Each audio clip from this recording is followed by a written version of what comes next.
দোয়া হিসাবে যদি এটাই আপনি সারাদিন করতে থাকেন তো আপনার জন্য যথেষ্ট হবে, আল্লাহর কাছে আর কিছু না চাইলেও চলবে। আমার জীবনে বহুবার এমন হয়েছে, বহুবার এমন এমন বিপদ যে দেয়ালে পিঠ ঠেকে গেছে, এখান থেকে উদ্ধারের কোনো পথ আর চোখের সামনে দেখা যাচ্ছে না। আমি এই আমলটি প্রতি নিঃশ্বাসে নিঃশ্বাসে বাস কন্টিনিউয়াসলি করে গেছি, এমন ভাবে অলৌকিক ভাবে উদ্ধার করেছেন যে আমার কল্পনায়ও আসে না যে এখান থেকে এভাবে হেল্প হতে পারে। সূরা মুলক আল্লাহ রাব্বুল আলামিন আমাদের জীবনের উদ্দেশ্য বলতে গিয়ে, বাতলাতে গিয়ে বলেছেন, আল্লাযী খালাকাল মাউতা ওয়াল হায়াতা লিয়াবলুয়াকুম আইয়ুকুম আহসানু আমালা। আল্লাহ বলেন নাই আইয়ুকুম আকসারু আমালা, তোমাদের মধ্যে কে বেশি আমল করে এটা আমি দেখতে চাই, এই জন্য তোমাদেরকে দুনিয়াতে পাঠাইছি। আল্লাহ সেটা বলেন নাই। কে সর্বোত্তম আমল করে, সবচেয়ে কোয়ালিটিফুল আমল করে, কার নামাজ কত সুন্দর, কে মুসলমান হিসেবে কত ভালো, আল্লাহ তাআলা সেটা দেখতে চান, সেটা প্রমাণ করতে চান। আল্লাহ জানেন সবকিছু। মোহতারাম হাজিরিন, আমাদের আমলের কোয়ালিটি আল্লাহ তাআলা চান, কোয়ান্টিটি মুখ্য না। সব সময় বেশিরভাগ ক্ষেত্রে কোয়ালিটি হলো মূল। কিন্তু একটা আমল আছে যে আমলটার কোয়ালিটি তো ভালো হতেই হবে সব আমলের মতো, পাশাপাশি কোয়ান্টিটিটাও আল্লাহ তাআলা চান বান্দা বেশি পরিমাণে করুক। কারণ বান্দার সাথে আল্লাহর যে একটা সম্পর্ক ঈমান আনার ফলে হয়েছে, এই সম্পর্কটা মোবাইলের নেটওয়ার্কের মতো। মোবাইলের নেটওয়ার্কের সাথে তুলনা করা যায়, উপমা দেয়া যায়, দৃষ্টান্ত দেয়া যায়।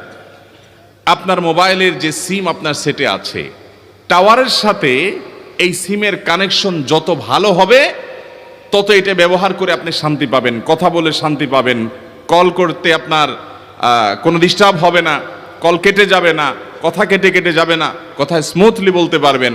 যত বেশি টাওয়ারের সাথে এই সিমের নেটওয়ার্কটার কানেকশন মজবুত থাকবে। আমরা সবাই আমাদের রব হিসাবে আমাদের মালিককে, আরশে আজিমের মালিককে স্বীকার করে নিয়েছি। সেই স্বীকৃতির ফলে আল্লাহর সাথে বান্দা হিসাবে আমাদের কানেকশন প্রতি মুহূর্তে যেন থাকে। এই জন্য প্রিয় নবী সাল্লাল্লাহু আলাইহি সাল্লাম প্রতিটা পদে পদে, প্রতিটা কাজে কাজে, প্রতিটা মুহূর্তে মুহূর্তে আমাদেরকে জিকির শিক্ষা দিয়েছেন, দোয়া শিক্ষা দিয়েছেন। ইমানদারের জীবনে এমন একটি পদক্ষেপও নাই, এমন একটি কাজও নাই যেই কাজে কোনো না কোনো দোয়া নবী করিম সাল্লাল্লাহু আলাইহি সাল্লাম শিক্ষা দেন নাই, এমন কোনো কাজ নাই। মুহতারাম হাজিরিন, আপনি যখন আল্লাহর স্মরণ করে অর্থ বুঝে নবীজির বাতানো দোয়া জিকিরগুলো পাঠ করবেন, আপনার অন্তরে এক ধরনের তৃপ্তি অনুভব করবেন। আপনি অনুভব করবেন যে আপনি পাওয়ার হাউসের সাথে কানেক্টেড আছেন, সংযোগ আপনার আছে, নেটওয়ার্ক আপনার আছে আল্লাহ তাআলার সাথে। এটা আপনি অনুভব করবেন এবং অসম্ভব অভূতপূর্ব এক ভালো লাগা আপনার কাজ করবে। এই জন্য জিকির ছাড়া যেন ইমানদারের কোনো অবস্থা না কাটে। চেষ্টা করব না ইনশাআল্লাহ। জিকির বলতে আমরা বুঝি কিছু মানুষ একত্র হয়ে সবাই মিলে সুরে সুর মিলিয়ে তালে তাল মিলিয়ে শুধুমাত্র কিছু বাক্য উচ্চারণ করা, এটার নাম আমরা জিকির মনে করি। ভাইরা আমার, জিকিরটা আরো ব্যাপক অর্থবোধক। প্রতি কদমে কদমে আপনি যখনই বিসমিল্লাহ বলছেন, দোয়া পড়ছেন, স্মরণ হচ্ছে আল্লাহর কথা, আল্লাহর কাছে কিছু নিবেদন করছেন, চাইছেন, ওইটা সবগুলাই জিকির। বরং জিকিরের সর্বোত্তম ফরম্যাট সেটা যেটা নবী করিম সাল্লাল্লাহু আলাইহি সাল্লাম পদে পদে আমাদেরকে শিক্ষা দিয়েছেন। নবী করিম সাল্লাল্লাহু আলাইহি সাল্লামের প্রতি দুরূদ প্রেরণ করা।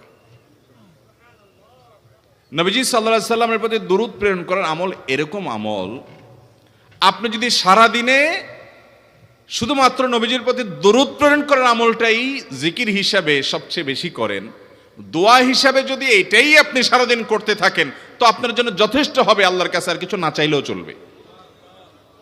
আর কিছু না চাইলেও চলবে। দুরুদ মানে হলো নবীজির জন্য দোয়া করা। ভাই, আল্লাহ তার হাবিবকে রহম করবেন, আপনার আমার দোয়ার দিকে আল্লাহর তাকানোর কোনো ঠেকা আছে? নবীজি কি আমাদের দোয়ার কোনো মুখাপেক্ষী? কিন্তু আমরা তার জন্য দোয়া করলে ওই চান্সে আল্লাহ তাআলা আমাদের প্রতি অনুগ্রহ করবেন। একবার না, আপনি নবীজির প্রতি একবার রহমতের দোয়া করবেন, একবার দুরূদ পাঠ করবেন। মান সাল্লা আলাইয়া মাররাতান সাল্লাল্লাহু আলাইহি আশারা, নবীজি সাল্লাল্লাহু আলাইহি সাল্লাম বলেছেন, একবার আমার জন্য তোমরা দোয়া করলে, আমার প্রতি দুরূদ পাঠ করলে, আল্লাহ তাআলা তোমাদের জীবনে 10 বার 10 জায়গায় 10 টাইমস তোমাদের উপরে আল্লাহ তাআলা অনুগ্রহ করবেন। আপনি টেরও পাবেন না কত জায়গায় আল্লাহ অনুগ্রহ করেছেন, আল্লাহ বাঁচাই দিয়েছেন, একটুর জন্য শেষ হয়ে যান নাই। ওই যে দুরূদ পড়ছেন, আল্লাহ তাআলা রক্ষা করছে, আপনি খবরও নাই। আল্লাহ তাআলা আপনার প্রতি বিশাল একটা দান করছে, আপনি লক্ষ্যও করেন নাই। ওই যে দুরূদ পড়ছেন একবার 10 রহমত হবে, এভাবে যত দুরূদ পড়বে সে তত রহমত এবং অনুগ্রহ পাবে। এক সাহাবী বলেছেন, ইয়া রাসূলুল্লাহ, আমি আমার দোয়ার কত অংশ আপনার জন্য রিজার্ভ রাখবো? আমি তো আল্লাহর কাছে অনেক কিছু চাইবো, অনেক কিছু নিবেদন করব, আপনার জন্য যেন আল্লাহ রহমত নাজিল করে, এটাই হলো দুরূদ। এই দুরূদটা আমি কি পরিমাণ রাখবো? 4/1, 3/1, অর্ধেক? এরপরে সাহাবী বলছেন, আসলে যদি সবগুলোই করি, উনি এক একটা পার্সেন্টেজ বলছেন, আর নবী করিম সাল্লাল্লাহু আলাইহি সাল্লাম বলছেন যে, তাকে বোঝাচ্ছেন যে আরো বেশি করতে পারলে ভালো হয়। তো সাহাবী বাড়াইতে বাড়াইতে শেষ পর্যন্ত বলেন যে, আমার দোয়া যদি সবগুলো আপনার জন্য করি, আমি যদি আর কোনো দোয়া না করি, শুধু আপনার জন্যই দোয়া করি, নবী করিম সাল্লাল্লাহু আলাইহি সাল্লাম তাকে সুসংবাদ দিলেন যে তাহলে তোমার আর কোনো সমস্যা থাকবে না, সব সমস্যা দূর হয়ে যাবে, তোমার কোনো পেরেশানি থাকবে না। ভাইরা আমার, দুরুদের আমল এমন একটা আমল যে আপনার জীবনে কোনো বিপদ, কোনো মুসিবত, কোনো পেরেশানি, কোনো সমস্যা দেখা দিয়েছে, আপনি যদি দুরুদ পড়তে থাকেন, কোনো কিছু মনে আসছে না, অনেক সময় ছাত্র জিজ্ঞেস করে, ভাই পরীক্ষার হলে পড়া ভুলে গেছি, কি করব? আমি দুরুদ পড়া শুরু করেন। আরবদেরকে দেখা যায় কোনো কিছু ভুলে গেলে তারা বলে আল্লাহুম্মা সাল্লি আলা মুহাম্মদ, আল্লাহুম্মা সাল্লি আলা মুহাম্মদ, এটা শুরু করে তারা।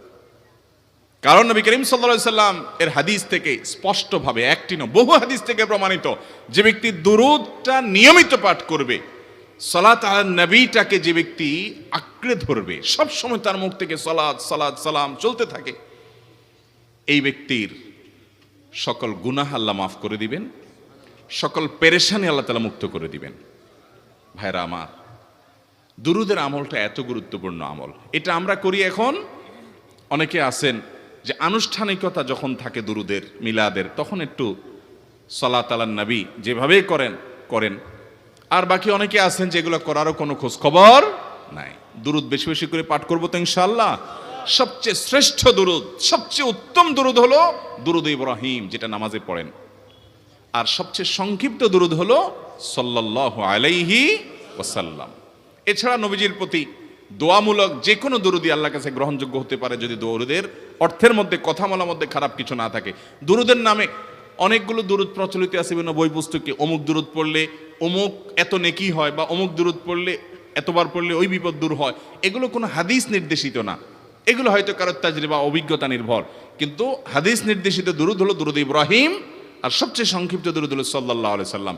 অর্থের ভিতরে যদি খারাপ কিছু, শিরকের কিছু না থাকে, নবীকে আবার আল্লাহর পর্যায়ে পৌঁছানোর মতো গোমরাহি যদি না থাকে দুরুদের অর্থের মধ্যে, তাহলে যে কোনো দুরুদই আপনি আল্লাহর কাছে পেশ করতে পারেন। আমার জীবনে বহুবার এমন হয়েছে, বহুবার এমন এমন বিপদ যে দেয়ালে পিঠ ঠেকে গেছে, এখান থেকে উদ্ধারের কোনো পথ আর চোখের সামনে দেখা যাচ্ছে না। আমি এই আমলটি কন্টিনিউয়াসলি করে গেছি, হরদম, প্রতি নিঃশ্বাসে নিঃশ্বাসে, বাস টয়লেটের টাইম বাদে বাকি ফুল টাইম এটা দুরুদ এবং ইস্তিগফার অব্যাহত রাখছি। আল্লাহ তাআলা এমন ভাবে, অলৌকিক ভাবে উদ্ধার করেছেন যে আমার কল্পনায়ও আসে না যে এখান থেকে এভাবে হেল্প হতে পারে। ভাইরা আমার অভিজ্ঞতার 2 পয়সার কোনো মূল্য নাই। আমার অভিজ্ঞতা কি আসলো না আসলো, এটাতে কিছু আসা যায় নাই। রহমাতুল লিল আলামিন, আল্লাহর রাসূল, আল্লাহর নবী ওয়াদা করেছেন যে আপনার পেরেশানি দূর হবেই হবে ইনশাআল্লাহ।